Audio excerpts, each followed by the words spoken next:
Hello everyone, my name is Hong-Wen Tang. I'm from Duke-NUS Medical School in Singapore. So today I'm talking about the muscle. So our lab focuses on the muscle, which is the largest organ in the human body. So the muscle is maintained by the protein synthesis and degradation. So the protein dysregulation has been linked to the many human diseases like sarcopenia, which is referred to the aging-induced muscle wasting, and cancer cachexia is the cancer-induced muscle disease. So the protein homeostasis in muscle is mainly regulated by mTORC1 signaling.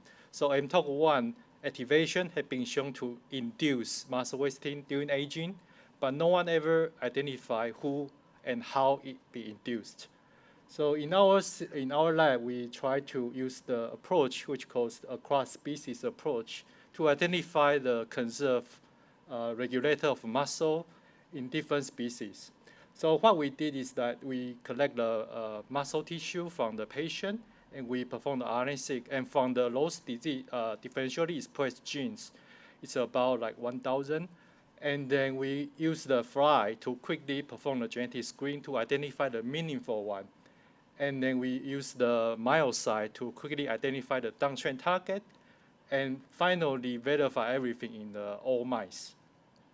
So here is the example. We collect the sarcopenic muscle from patient, and we can identify the many differentially expressed genes.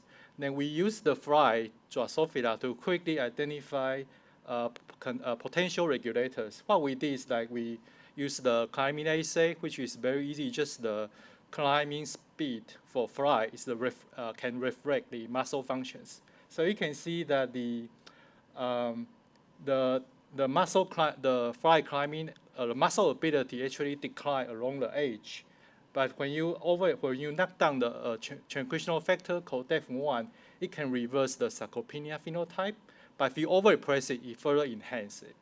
So that means the Deformed is the key regulator of the sarcopenia. We further, because it's transcriptional factor, so we quickly perform the ChIP-seq in the myocyte, and we identify its mTOR. Deformed can positively regulate the mTOR expression, and later we find that it actually can directly activate the mTOR activity. It can promote the protein translation, inhibit autophagy, and then if you knock down the Deformed directly in mice, in all mice in muscle, it can reverse the sarcopenic phenotype. So our conclusion is that we identified the upstream signaling, upstream regulator of mTOR in muscle. It also is not only involved in the aging, it also involved in other human diseases. So if you're interested, please find me in number 39. Thank you. Thank you very much.